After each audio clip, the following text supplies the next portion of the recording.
The Middle Ages, characterized by its captivating history, flourishing art, groundbreaking philosophy, legendary heroes, and even a touch of mysticism, might sound like an enchanting era.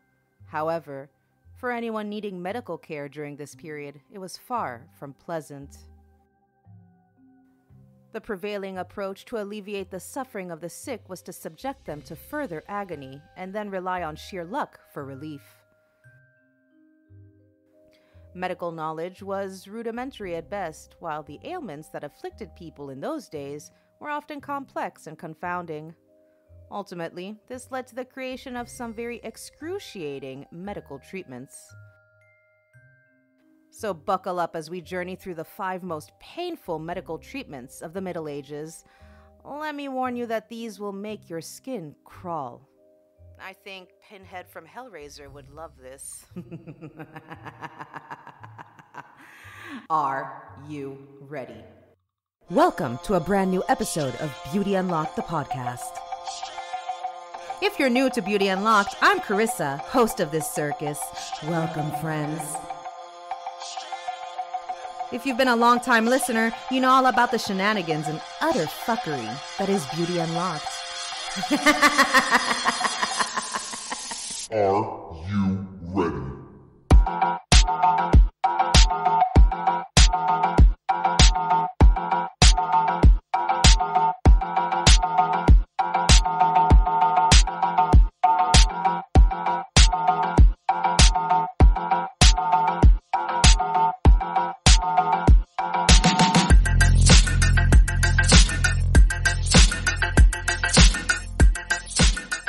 Welcome back, my sugar babies, to another episode of Beauty Unlocked. I'm Carissa. In honor of me re-releasing our Plague Madness episodes on YouTube, I've decided to take a trip back to the Middle Ages. I hope you're ready as we'll take a look at the 5 most painful medical treatments of the time. Oh, and by the way, listeners' discretion is strongly advised. Picture this, a time of art, philosophy, and epic heroes, but not so epic when it comes to medical care. Back then, if you fell ill, you could find yourself in the care of a monk who probably had more experience with animals. Did you hear the silence? What I wanted to say was castrating animals, then treating humans. And let's not forget the medical knowledge of the era. Let's just say it was about as basic as a how to plow a field manual.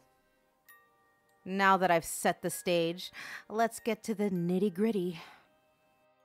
Our first stop on this painful journey takes us to eye surgery, without anesthetics. Well, except for maybe a cup of bitter red wine. Back then, a technique called needling was the go-to for cataract surgery. Imagine a thick needle being pushed into the edge of your cornea. This procedure was meant to push the opaque lens back into the lowest part of the eye.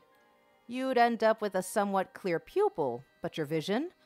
Well, you were typically left with an unfocused eye, kind of like a camera with no lens.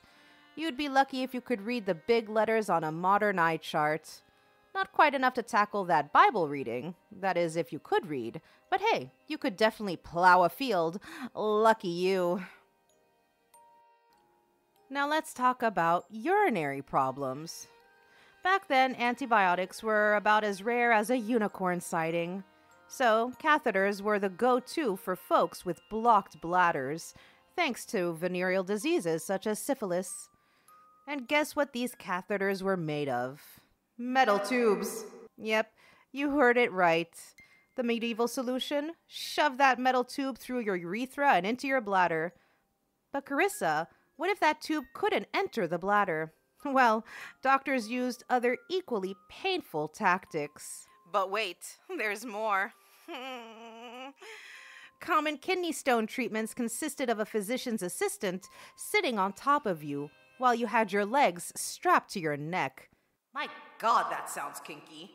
If that wasn't enough, as the assistant held you tightly, the physician would then insert 2 fingers up your rectum and press a fist against your pubes until he found a hard pellet that would signal a stone. The stone was then extracted through a person's bladder using a sharp instrument. Am I the only one about to pass out? In the Middle Ages, a visit to the doctor, no matter the ailment, often resulted in a prescription for the age-old remedy of bloodletting.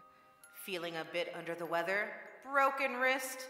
Is your wife cheating on you with the town's handsome priest? Let's just open a vein and let it flow into a container, because why not, right? Bloodletting was prevalent in those times as over-the-counter cold medicine is today. For instance, if someone walked into a doctor's office with a mild headache and a scratchy throat, it was routine for the doctor to employ a lancet to puncture a vein.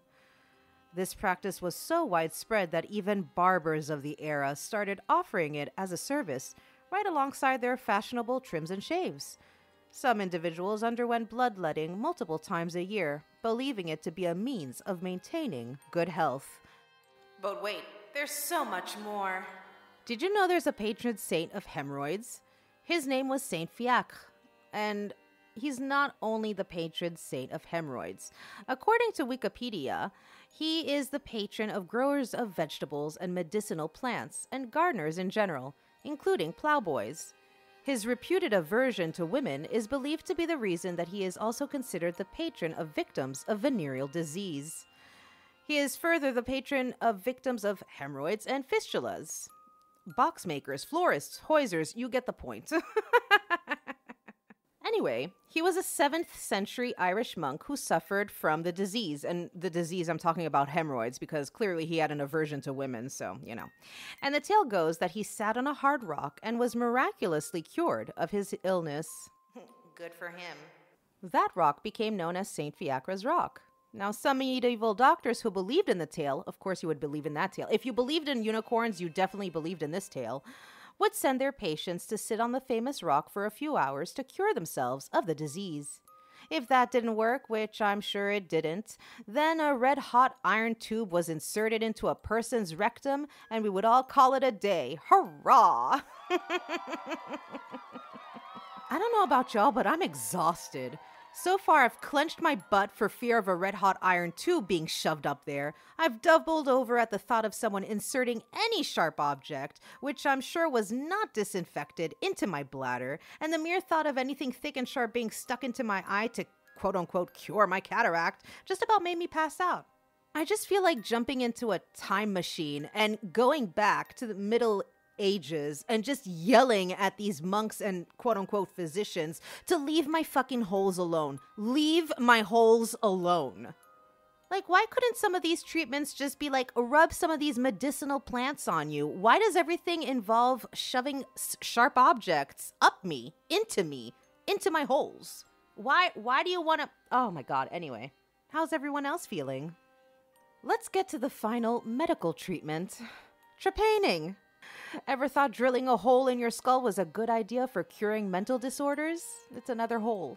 They're making another hole. It's not enough that you're shoving things up my hole, but now you're making a new fucking hole. Oh, God. Well, in the Middle Ages, they certainly did. Epilepsy? Drill a hole. Migraines? Drill a hole. Suffering from depression? A hole to the head was in order. Trepanning is the surgical procedure that involves the drilling of a hole into the skull. This hole exposes the dura mater, an outer membrane of the brain. Unfortunately, the hole to the head commonly exposed the brain to airborne germs because germ theory didn't exist back then, and it often proved fatal for patients.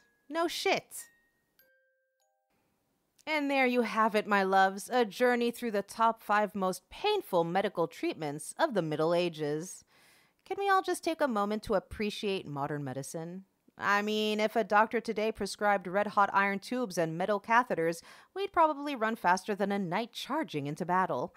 Let me know your thoughts on which treatment was the worst. Thanks for tuning in to Beauty Unlocked. Make sure to follow us throughout social media. The link is in the description. Until next time, my love buckets, stay hydrated, stay curious, and avoid red-hot iron tubes at all costs. Bye. Make it clap, clap, clap, clap. Make it clap, clap, clap. Make it clap, clap.